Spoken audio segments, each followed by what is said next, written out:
Why great valuers don't necessarily make awesome branch managers. Today, I'm joined by Bourne, who is an estate agency trainer, ex-area director of Economic Sequence. She knows her onions.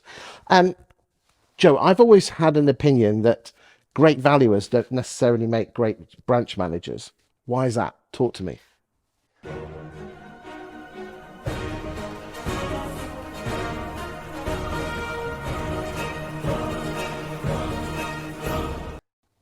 I agree with you. There are some that do, but absolutely there are some that we see people being promoted to a branch manager because they have had awesome conversion rates, really strong on fees, great market share, whatever that looks like.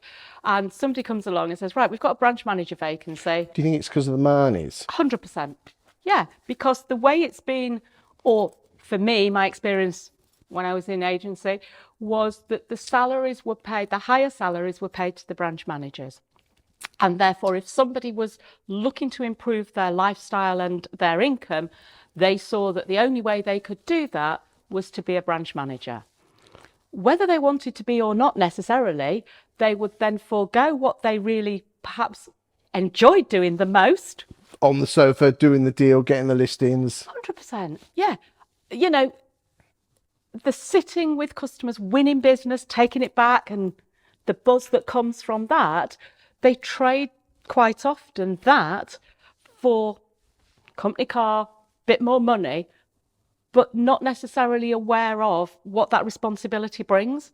And yes, there are some strengths that you may have had as a lister or a valuer that you can absolutely take into a team. But unless you have a real understanding then of how you look after the different characters within a team, look after them in terms of what drives them, motivates them, how you talk to them, understanding that everybody's different. No, it isn't right. You might have you've got to have the ability as a manager or a leader. You've got to be organized. You've got to be able to work out what the team need to do, what's going to happen if one of your team aren't performing and they're not like you put another lister in and they're not performing like you were doing. What are you going to do? Are you going to go, well, I did it that way, that's how you need to do it? Or are you going to spend time coaching and developing them? Have you got the skills to do that? Do you think it's the same with branch managers up to area managers? Yeah, Similar, that a good branch manager doesn't necessarily make.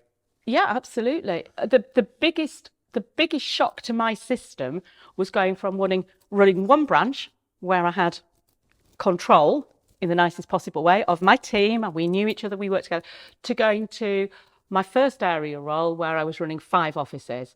And suddenly I had to be in 5 different places. I had to understand 5 different teams. I don't think people actually realise how much harder multi-site management is than even if collectively that team was in one place. The logistics, the reality of I've now got 5 branches or 10 branches or 12, 15 as in some cases.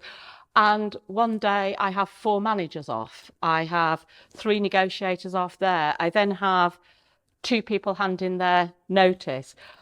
That is, wow, completely different. Okay, so what skill sets did you have to learn on the job to do that one? I had to learn, and it took me a long time to learn. I was never going to get utopia. I think to begin with, I was like, right, if I get all my ducks in a row and I get everybody there, spend a bit of time in each branch, it's going to be fine. Going to be fine. And not recognizing that there's always going to be stuff that comes along. Somebody's always going to decide they're going to move. They're going to move in the country. Somebody's going to have a family. Somebody's going to leave. Somebody's not going to perform. You're never going to get. That's quite hard work because you seem to be a sort of person that likes to have their hands on the control levers. How do you let go of that? How do you feel comfortable letting go slightly? You have to trust your team. You have to have an open door so that they know they can talk to you if there's a problem. You have to give them some flexibility, but they have to understand how far they can go with that flexibility, and they have to feel comfortable that they can talk to you. And I hope that if you were to ask any one of my managers in the past that they felt they could talk to me and they could ask for help, they would say, yeah, 100%. They also knew when I was serious as well, and when actually they'd overstepped the mark, or what that looked like. It is a very different skill set, and I don't necessarily think there's enough coaching and training that goes into that, or development. We take people from lister to branch manager Well, it's hard. Normally, it's hardly any training. You just say, there isn't, absolutely. go over there. I need a manager over there. Absolutely. I mean, in the good old days, you had let's say Connell Sequence. You had Countrywide. Their training was sublime. Yes. Maybe in the next video, let's talk about why there's a severe lack of training in a state agency. That would be really good.